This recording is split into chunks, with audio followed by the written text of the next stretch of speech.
Tell us, my man, tell me one thing that you learned in this camp that in the 22 prior fights that you had, you hadn't hit that yet. You hadn't learned it, whether it was a technique or just something in your preparation for this upcoming fight. You know, I learned stuff every camp, but this camp, I've really been training my mind. You know, I've worked my body a lot of times to the max, which I still do.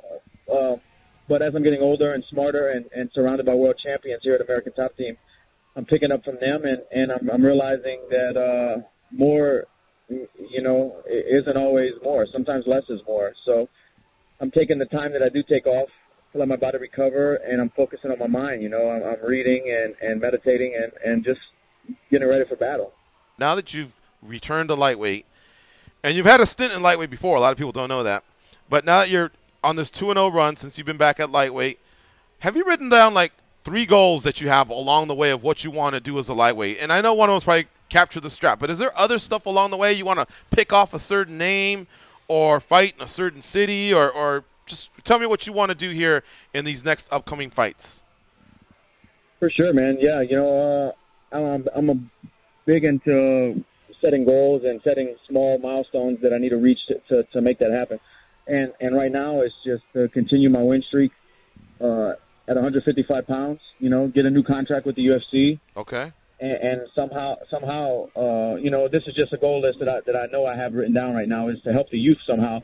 I'd like to use my platform as a fighter to maybe reach out to some troubled youth or something. You know, that's some goals that I have written down right now. When you fought Conor McGregor in Las Vegas, it was like Las Vegas felt like it was Ireland that week. But, you know, actually going to fight in Ireland, how do you think that's going to impact you for, you know, with the time change? And then, but really the crowd. I mean, I've traveled the world covering fights, and I don't know that I've ever seen a more passionate crowd than in Dublin, Ireland.